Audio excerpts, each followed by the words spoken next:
incrível, doutor, você estava comentando, né? É importante até a gente. Eu gosto de, como a Michelle diz, às vezes eu gosto de desenhar o que a gente está falando. Para vocês entenderem, o nosso cérebro, a gente tem uma parte que é o racional e outra parte que é o emocional. A gente poderia dizer hemisfério direito e hemisfério esquerdo, né? O hemisfério esquerdo é responsável pelo racional e o direito pelo emocional. Mas, a grosso modo, tá? Para vocês entenderem, o nosso racional, ele é responsável apenas por 5% do cérebro. E 95% é o nosso emocional.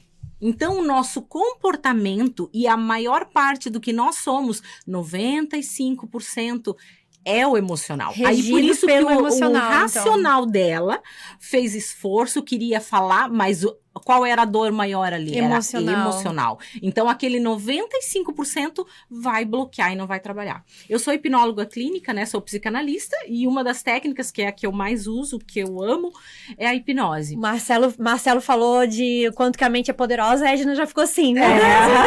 Muito, porque poderosa. realmente, o que a gente faz, né? Como que a gente trabalha? Fazendo esse 5% do racional dar uma diminuída para conseguir trabalhar com esse 95% do inconsciente. Eu atendi agora, recentemente, e por incrível que pareça, doutora, as coisas estão mudando um pouco, e por isso esse podcast nosso hoje, estou falando tanto, né, com esse objetivo de que os homens olhem um pouquinho mais.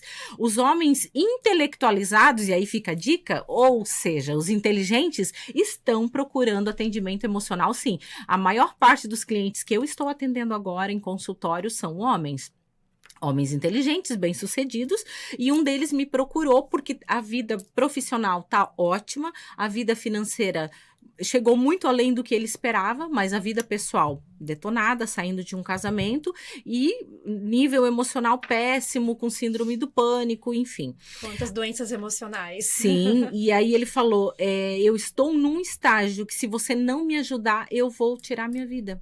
E eu não tenho um motivo. Aí a gente sentou, a gente faz aquela anamnese básica, vai procurar, não tem um motivo, não tinha um motivo. O casamento não era bom, ele estava se divorciando porque o casamento não era bom. O casamento ele estava resolvendo, já tinha resolvido, né? Na verdade, era uma frustração e tal. Então, não tinha um motivo aparente para ele estar naquele estágio. Aí a gente utilizou a técnica da hipnose, fomos trabalhar e descobrir o porquê.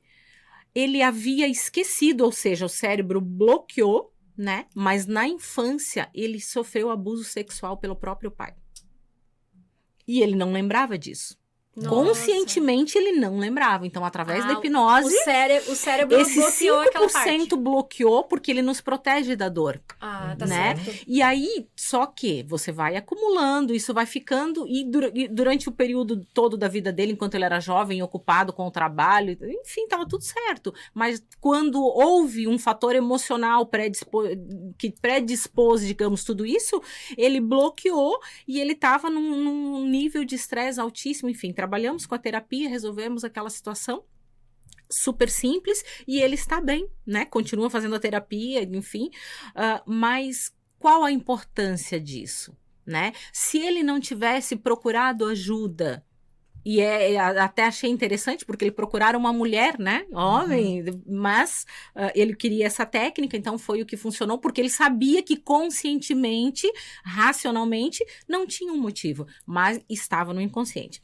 E eu queria dar uma dica para você que está assistindo o nosso podcast, até se vocês quiserem fazer, para vocês entenderem o poder da mente de tudo isso que o doutor estava falando. É um testezinho bem simples e básico que eu uso nas minhas palestras para provar para as pessoas o quanto o nosso corpo produz química. O nosso estado emocional, ele gera um código químico no nosso corpo. Para vocês entenderem, quer ver? Vou testar com vocês dois e vocês façam aí em casa também. Fechem os olhos aí. Eu acho bom ser alguma coisa que não vou fácil. hipnotizar ninguém, é só um testezinho bem simples. Verdade. Fechem os olhos aí vocês, rapidinho. Eu quero que vocês imaginem que na frente de vocês tem um limão. Eu quero que vocês imaginem que vocês vão cortar esse limão, jogar um salzinho em cima do limão. E tomar com tequila. E chupar esse limão. Pronto, pode abrir os olhos. O que aconteceu aí com a boca de vocês? Parece uma... produz aqui. E tinha algum limão aqui, alguma coisa? Não tinha. Até quando alguém fala pra gente, né? Alguma coisa com limão. Exatamente. Dá um Google aí, coloca. O cérebro não sabe a diferença entre o real e o imaginário. Para o cérebro é a mesma coisa você imaginar ou realmente acontecer. Ele vai criar uma condição química. Né? Então, por isso, quando a pessoa tem um ataque de pânico, ela não consegue controlar as emoções, porque o cérebro dispara uma química para o corpo exatamente igual essa aqui. O cérebro imaginou que ele ia degustar um limão, então ele prepara a salivação específica, ele cria uma química no teu corpo para essa situação que você só imaginou. Não tem nenhum limão aqui. Não tem limão, né? Não, aqui não. Então, é exatamente isso que acontece com as tuas emoções. Quando aí, aquilo que nós estávamos falando hoje à tarde, Michele, sobre uma questão também, doutor, que a gente fala muito das emoções das mulheres. Mulher é mais ciumenta que o homem, geralmente, né? Ela é uma condição química, eu costumo dizer que é um vício comportamental. O corpo, ele cria uma química quando a pessoa está com ciúme, que é um nível de cortisol elevadíssimo, adrenalina elevadíssima, isso vai para a corrente sanguínea, a pessoa fica literalmente fervendo por dentro. É quase impossível de controlar. Quase impossível de raciocinar, né? Sim, aí sai fazendo um monte de porcaria. O racional, lembrando, ele é só 5%. Fazendo um monte de coisa errada. O racional é só 5%, né? E aí, no momento de uma química dessa, o que acontece com o corpo? Esse 5% vai reduzir ainda mais e fica difícil controlar. Então, existem técnicas, o profissional que cuida da saúde emocional, psicólogo, psiquiatra, psicoterapeuta, vai te ajudar nisso e tem solução. Hoje não tem mais essa desculpa da gente dizer, mas eu não tenho condições. A gente, aí na internet, tem podcasts igual esse aqui, tem vários vídeos aí gratuitamente. Procure. Você pode fazer meditação, você pode fazer tanta coisa, tem tantos recursos, mas é extremamente importante trabalhar a mente, que a gente olhe para isso, né?